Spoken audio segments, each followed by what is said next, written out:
महिला पहलवानों के यौन उत्पीड़न मामले में बृजभूषण शरण सिंह और उनके सहयोगी विनोद तोमर बरी।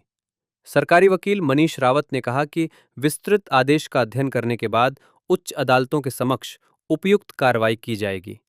दिल्ली की एक अदालत ने सोमवार 3 अगस्त 2026 को महिला पहलवानों द्वारा दर्ज कराए गए यौन उत्पीड़न के मामले में पूर्व भाजपा सांसद बृजभूषण शरण सिंह को बरी कर दिया। अतिरिक्त मुख्य न्यायिक मजिस्ट्रेट अश्विनी पवार ने यह फैसला सुनाया।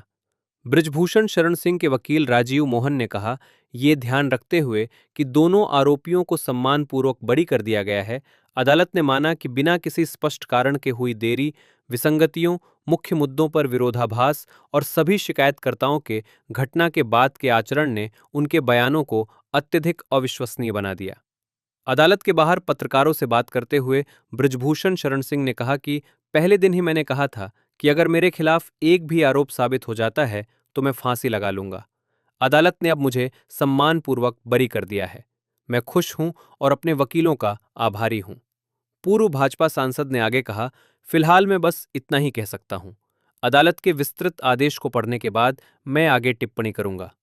हालांकि सरकारी वकील मनीष रावत ने कहा कि विस्तृत आदेश की समीक्षा करने के बाद उच्च अदालतों के समक्ष उपयुक्त कार्रवाई की जाएगी।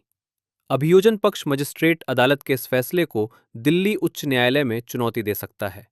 साक्षी मलिक, विनेश फोगाट, बजरंग पुनिया और संगीता फोगाट सहित कई प्रसिद्ध पहलवानों ने 2023 में नई दिल्ली में महीनों तक विरोध प्रदर्शन किया था। वे एक नाबालिग सहित कई महिला पहलवानों का कथित रूप से यौन उत्पीड़न करने के आरोप में भाजपा नेता की गिरफ्तारी की मांग कर रहे थे। शिकायत में कहा गया था कि ये उत्पीड़न 2016 से 2019 के बीच भारतीय कुश्ती महासंघ के कार्यालय, सिंह के सरकारी आवास और विदेश दौरों के दौरान हुआ था। 2023 में हफ्तों तक चले इस प्रदर्शन के दौरान खेल मंत्रालय ने मामले की आंतरिक जांच के लिए एक निगरानी समिति का गठन किया था। मई 2023 में सर्वोच्च न्यायालय के हस्तक्षेप के बाद पुलिस ने सिंह के खिलाफ प्राथमिकी दर्ज की। इसके बाद जून में राउज एवेन्यू कोर्ट में 1000 पन्नों का आरोप पत्र दाखिल किया गया था।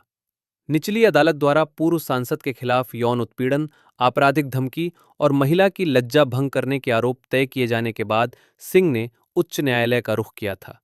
उन्होंने दावा किया था कि उन्हें झूठा फंसाया गया है और अभियोजन पक्ष द्वारा लगाए गए आरोपों जैसा कोई अपराध उन्होंने नहीं किया है।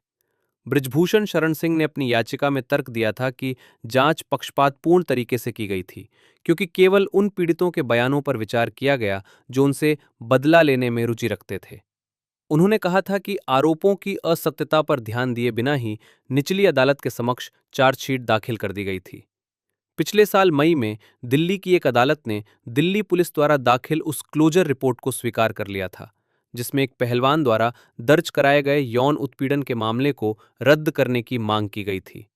पुलिस ने नाबालिग पहलवान से जुड़ी शिकायत को रद्द करने की सिफारिश करते हुए कहा था कि मामले में कोई संपुष्टि योग्य साक्ष्य नहीं मिला है।